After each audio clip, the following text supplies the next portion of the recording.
Subscribe कीजिए SK sir mathematics को और साथ में बेल आइकन को दबाना मत भूलिए सबसे पहले मेरे वीडियो देखने के लिए। ओके तो प्यारे बच्चों चले देखते हैं क्वेश्चन नंबर 15। इसमें लिखा है tan इनवर्स x माइनस 1 बटे में x minus 2 plus tan inverse x plus 1 बटे में x प्लस 2 बराबर पाई बटे 4। तो x का मान प्राप्त करना है। ठीक, बहुत आसान सा सवाल है। इस बाएं पक्ष में tan इनवर्स x मान करके tan इनवर्स y मान करके दोनों के लिए हमें ये फार्मूला निकालना है। x प्लस वाई के पद में जो फार्मूला होता है दो फार्मूला तो आप जानते हैं tan inverse x plus tan inverse y इतनी बराबर दो फार्मूला, एक पाई प्लस वाला और एक बिना पाई वाला। ठीक, तो जब x और y का मान यानी x और y का गुणनफल 1 से कम आता है तो बिना पाई वाला लिखते हैं सूत्र को, और जब x y का मान -1 से ज़्यादा होता है कम या ज़्यादा होता है तो उसमें पाई प्लस अटैक करते हैं, है ना। तो यहाँ पर कैसे पता करेंगे कि इस बाएं पक्ष में कौन सा फार्मूला लगाएंगे? इसके लिए तरीका क्या है, इसको x मान लिए इसको y मान लिए, दोनों का गुणा करते हैं। गुणा कैसे होगा ध्यान से देखना। ये है x माइनस 1 बटे में x माइनस 2 गुणे y का मान है x प्लस 1 बटे में x प्लस 2। अगर इन दोनों का गुणा कर दें तो x माइनस 1 और x प्लस 1 का गुणा x स्क्वायर माइनस 1 और इन दोनों का गुणा x स्क्वायर माइनस में 4। ठीक, a माइनस बी और a प्लस बी के सूत्र से a square minus B square लिखते हैं। अब ध्यान दे देखो, अगर x का मान हम 1 मान लें तो 1 मानोगे तो कितना ये पूरा बन जाएगा, 0 हो जाएगा ना। तो 0 बटे में यहाँ भी x का मान 1 रखो तो 1 का वर्ग कितना होगा 1, 1 में से 4 घटाने पर -3 तो -3 आया। अब 0 में -3 से भाग दोगे तो कितना आएगा, 0 ही ना आएगा। 0 का मतलब कि जो x y का गुणनफल 0 आ रहा है ये 1 से कम है ना, 1 से कम है। अगर कम है तब हम इसमें tan inverse x plus tan inverse y का फार्मूला यह लगाएंगे, tan inverse x plus y बटे में 1 माइनस एक्स वाई वाला सूत्र लगाएंगे। ठीक, उसको यहाँ अप्लाई करते हैं बाएं पक्ष में और दाहिने पक्ष लिखते हुए पूरी तरह से हल करेंगे और x का मान प्राप्त करेंगे। तो देखना ध्यान से, बाएं पक्ष में ये फार्मूला लगाया, इसको जहाँ x है वहाँ पर इतना रखना पड़ेगा, बड़ा होगा थोड़ा फिर भी चलेगा। तो यहाँ लिखा tan इनवर्स, ऐसे अब कोष्टक पहले नहीं बनाते हैं, ऐसे लिखते हैं पहले। x का मान देख लो यहाँ पर ऐसे लिखा गया है x माइनस 1 बटे x प्लस 2 x माइनस 2। ठीक, और यहाँ पर क्या है प्लस y का मान ये है x प्लस 1 बटे में x प्लस 2 पूरे के बटे में क्या 1 माइनस एक्स वाई, इन दोनों का गुणनफल ना। देखो गुणनफल तो किए हैं हम लोग, लिख देते हैं पहले x माइनस 1 बटे में x माइनस 2 गुणा x प्लस 1 बटे में x प्लस 2, ये आया। अब इतनी बराबर पाई बटे 4 लिखे रहेंगे। ठीक है, अच्छा tan इनवर्स को इधर लाते हैं तो tan पाई बटे 4 हो जाएगा। ठीक, इनवर्स है तो इधर tan पाई बटे 4 और tan पाई बटे 4 का मान 1 लिख देंगे तो ये 1। और इसको हल करके देखना है कि 2 घात बनता है कि केवल एक चर राशि वाला बनता है।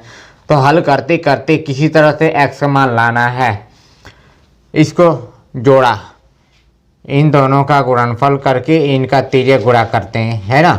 x माइनस 1 में x प्लस 2 का गुणा करता हूँ और इसको उधर ला दूंगा। तो देखो x माइनस 1 का x प्लस 2 में गुणा, ये बन जाएगा x स्क्वायर, देखते रहना, x का प्लस 2 में 2x माइनस 1 का x में माइनस x माइनस 1 का 2 में माइनस 2, इतना सही है। फिर ये लगाएंगे प्लस, अब इसका इसमें गुणा कर देते हैं, x का x में x स्क्वायर और x का +1 में प्लस x, -2 का x में -2x और -2 का 1 में -2। अब पूरे की बटे में इन दोनों का लसा, तो x -2 x + 2 मतलब कि x² -4 होगा। तो इसको अभी लिखते नहीं है, वैसे ही रखे रहेंगे, क्योंकि नीचे वाला ये भी देखेंगे तो ये हर से हर कट जाएगा।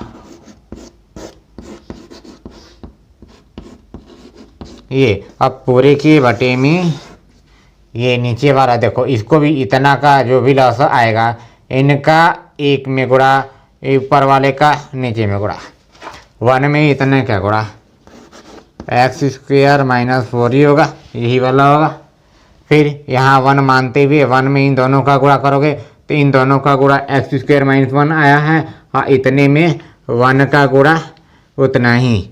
तो यहाँ पर ये माइनस चिन्ह लगाया, और जब इसको लिखोगे यहाँ पर तो कोष्टक में ही नहीं लिखोगे, और कोष्टक में लिखने के बाद कोष्टक जो हटेगा तो इस माइनस से उनका चिन्ह बदल जाएगा। तो अभी लिख देता हूँ ऐसे और दिखा देता हूँ, समझ जाओगे कि एक ही बार में काम कर देते हैं।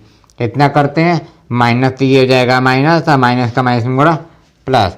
अब पूरे के बटे में इसको हटा कर अभी लिख दूंगा, लासा यही न रहेगा, इनका लासा x -2 और x + 2, ये इतना बिल्कुल आसान है। बराबर देखना, tan इनवर्स को इधर लाने पर ये tan π/4 हो गया है, और tan π/4 का मतलब है 45 है, तो tan 45 का मान 1 हो गया। अच्छा ये देखो, हर से हर कटता है ना, पहला चीज इसमें देखो क्या कट रहा है, 2x से 2x प्लस x से -x, x² को x² में जोड़ दिया जाएगा तो मिल जाएगा 2x², और क्या बच गया, -2 -4 बटे में, ये ख़त्म है, ये बच गया है, इसको यहीं पर मैं बना देता हूँ, समझ गया ना। जैसे -3 इसको तोड़े तो ये चिन्ह परिवर्तन हो जाएगा, ये माइनस हो जाएगा और माइनस प्लस हो जाएगा। तो इसमें भी कुछ कटेगा ना, x² से कट गया, -4 +1 -3, ये आया -3, बराबर में क्या चल रहा है 1। अब बस इसी को तिर्यक गुणा करके हल करना है, जो भी बनेगा द्विघात समीकरण बनेगा।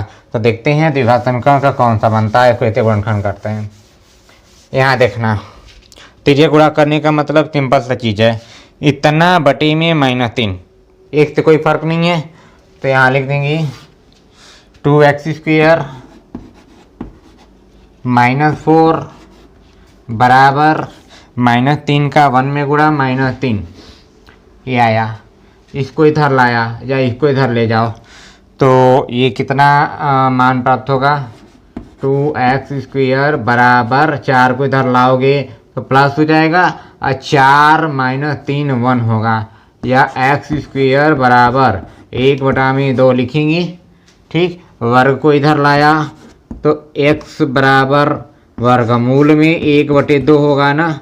अब इसके बाद इसका वर्गमूल लेंगे तो 1 का तो 1 निकल ही जाएगा, और साथ में हम लोग प्लस माइनस लगाते हैं, और इसका वर्गमूल नहीं निकलेगा तो वर्गमूल में 2 ले लेंगे, और ये ऐसे। ठीक है, मतलब x का मान जो भी आएगा वो प्लस माइनस में 1/2 आएगा। अब इसमें प्लस होगा कि माइनस होगा ये हमें देखना है। तो कैसे पता करेंगे कि x का मान प्लस 1/2 होगा कि -1/2 होगा। तो सिंपल सा चीज़ है, इस tan इनवर्स से संबंधित सवाल है, तो tan इनवर्स के परिसर के अंतर्गत ही इसको लेना है कि प्लस लेंगे कि माइनस लेंगे। तो ये देखो कि tan इनवर्स का जो परिसर होता है वो -π/2 π/2 होता है, ऐसे क्लोज इंटरवल में होता है। तो क्या ये -π/2 और π/2 के लिए यह मान धनात्मक लिया जाएगा या ऋणात्मक लिया जाएगा? इसको क्या करेंगे, इसके लिए इसके अंतर्गत देखते हैं कि x कहाँ पर है। x इसके मध्य में है, इसके मध्य में tan इनवर्स के लिए कोई भी मान धनात्मक ऋणात्मक मिल जाता है। तो कोई बात नहीं है, ये आंसर आ चुका है। ठीक, चेक कर लेते हैं आंसर कितना आया है।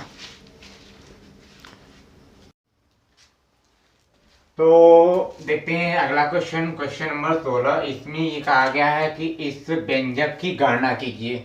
गणना करने का मतलब इसको सरल करके हमें मान प्राप्त करना है कि इस पूरे व्यंजक का मान कितना होगा। तो ऐसे दिखने में लग रहा है कि साइन इनवर्स और साइन 2π/3, हम लोग जानते हैं कि साइन इनवर्स से साइन का विलोपन हो जाता है तो मान आता है 2π/3। लेकिन ऐसा नहीं करेंगे, ऐसा तब करेंगे जब यह 2π/3 साइन इनवर्स के परिसर के अंदर आता है। नहीं आएगा तो इस साइन इनवर्स को साइन से विलुप्त नहीं किया जाएगा। ऐसा फॉर्मूला है ना, देखियो formula, sine inverse sine theta बराबर होता है थीटा, पढ़े हम लोग। तो यहाँ ऐसे ही दिखाई दे रहा है, तो क्या हम झट से इसको ऐसे विलुप्त करके 2π/3 लिख देंगे? नहीं लिखेंगे, क्योंकि अगर लिख देते तो यह 2π/3 उस साइन इनवर्स के परिसर के अंतर्गत नहीं आ रहा है, इसलिए इसको काटा नहीं जाएगा ना इसको विलोपन किया जाएगा। ये हमें देखना पड़ेगा, तब जाकर के इसको हम विलुप्त करेंगे। तो अब समझो 2π/3 कहाँ है, ये कितना वैल्यू होता है इसको देखते हैं। 2 गुणे पाई का मतलब 180/3, 3 कम 3, 3 छक 18, ये 0 छेदना के 12, 120। और ये क्या है -90, ये क्या है +90, और ये तो 120 अंक से मतलब 90 से अधिक है, तो 120 वाला इसके अंदर नहीं आ रहा है। इसलिए हम इसको ऐसे अनुपात से बदलें, ये पूरी तरह से बदल करके इसके अंदर आ जाए, इसके परिसर में हमें पहुंचाना पड़ेगा। तो देखना ध्यान से क्या करना है। इसके लिए इस 2π/3 को किस अनुपात से बदलें कि इस पूरे का मान न बदले। देखो, अगर इस 2π/3 को हम लिख दें पाई माइनस π/3, तो ये अगर इसके आगे तुम ऐसे लगा दिए साइन पाई माइनस π/3, तो ये जो अनुपात है यह अनुपात बदल करके क्या देगा, साइन 2π/3 देगा। ठीक, कैसे देगा साइन 2π/3? अब देखते हैं साइन 2π/3 कैसे देता है। देखो, तो हम ये कह रहे थे कि इस अनुपात को चेंज करेंगे तो कौन सा अनुपात आएगा, ये देख रहे हैं ना। तो देखते हैं कौन सा अनुपात आता है। जैसे साइन पाई माइनस π/3, मतलब पाई वाला अनुपात बदलाव नहीं करता, रिलेटिव लाइन होगा, बदलाव नहीं करता है, इसका मतलब साइन का साइन होगा। ठीक है, और साइन अगर होगा उसके बाद इसको जोड़ भी दिया जाएगा तो कौन सा अनुपात देगा, वही देगा। मतलब ये सिंपल सा π/3 देगा। ठीक, इसको ऐसे भी लिख सकते हैं। हमने बस इसी को क्या कर दिया, ऐसे लिख दिया, और इसको तुम ये जो इसको हमने ऐसे लिखा है इसको हल करोगे तो इतना ही नहीं मिलेगा। अब ऐसे लिख देने से अनुपात बन गया, और इस अनुपात के आधार पर हमें क्या प्राप्त होगा, साइन π/3। अब ये देखो कि पाई में से कुछ भी घटाते हैं तो कहाँ जाता है वो, किस चतुर्थांश में, पाई कौन सा, ये पाई ये है ना, इसमें घटाओगे तो इधर जाएगा, मतलब दूसरे में आएगा। तो दूसरे में कौन कौन धनात्मक है, साइन और कोसेक। ये साइन है तो धनात्मक हो जाएगा। ठीक, इस प्रकार से साइन π/3 मान प्राप्त होगा। तो यह π/3 इस परिसर में पहुंच गया। ठीक, तब इसको ऐसे बदल देंगे। तो यहाँ देखते हैं, बहुत आसान, साइन इनवर्स कोष्ठक में इसको क्या लिखेंगे, साइन पाई माइनस π/3। अब इस पाई माइनस π/3 को बनाने का तरीका, कुछ ऐसे स्टेप होते हैं, फिर भी ये समझ सकते हैं। 2π/3 का मतलब क्या होता है, 2π मतलब होता है पाई प्लस पाई लिख सकते हो, बटे में 3 लिख सकते हो, है ना, ऐसे कर सकते हैं। अब इसको क्या करो, या ऐसे समझो, ऐसे नहीं, मैं बताता हूँ। इसको ऊपर देखो, ऊपर 2 है और नीचे 3 है, 2 में 3 का भाग देने पर तो नहीं जाएगा, तो हम क्या करेंगे, 3 में 2 का भाग दें। ठीक, अब 3 में 2 का भाग दोगे तो तुमको मिलेगा ऐसे, इसको ऐसे डिवाइड करो, 2 से भाग दो, तुमको ये मिला 2 एक कम 2 घटाने पर 1। तो जो ये 1 आ रहा है ना, इसको ले लो तुम पाई, इसको पाई मान लो। और ये जो 1/2 है, 1/2 का मतलब उल्टा काम करना है तो पाई/3 ले लो। उल्टा काम करने का मतलब ये 3 है, तो ये 3 के लिए मतलब ये तो पाई/3 रहेगा, और साथ में यहाँ जो आ रहा है उसी को यहाँ लिख दो पाई। और जब हमने उल्टा डिवाइड किया है तो माइनस लगा, अगर सीधा डिवाइड करते तो प्लस लगा। ये तरीका है। तो यहाँ पर हमने जब उल्टा डिवाइड किया था तो माइनस लगा दिया, और जो भागफल में आया है उतना ही पाई लेंगे। अगर 2 आएगा तो क्या रखेंगे, 2 पाई। ठीक, 2 पाई वाले अनुपात से बदलेगा। और ये जो लिखा है ये पाई/3, ये यहीं पर लिखे रहेंगे। ठीक है, अब यहाँ से क्या करना है, सिंपल था। अब साइन इनवर्स को साइन से खत्म करके इतना तब लिखेंगे जब यह इसके अंतर्गत पहुँच जाए। तो देखते पहुँच जाएगा ना, इसको अब ऐसे लिखना है, साइन इनवर्स, ये पूरा अनुपात किस में बदल जाएगा, साइन पाई/3। तो यहाँ लिख दिए साइन पाई/3। अब साइन से साइन इनवर्स विलुप्त करने के बाद पाई/3 तब लिख सकते हैं जब ये पाई/3 किसके अंतर्गत आता हो, साइन इनवर्स के परिसर, यानी -पाई/2 से लेकर के पाई/2 के अंतर्गत आता हो। तो क्या ये आता है कि नहीं आता है, आता है ना। पाई/3 का मतलब 3 × 18 60 डिग्री। और ये क्या है, ये जो है इसका परिसर वो यहाँ से यहाँ तक चल रहा है। ध्यान से देख लो कहाँ से कहाँ चल रहा है, ये चल रहा है -पाई/2 से +पाई/2। और ये पाई/3 कहाँ आता है, यहाँ पर आता है। आ गया। तो अब मतलब इसको हम विलुप्त करके पाई/3 लिख देंगे, तो ये आ गया उत्तर। ठीक, और ये लिखना जरूरी है कि आया कि नहीं आया, उसके बारे में लिख देंगे। आंसर चेक कर लो कितना आया है। ओके।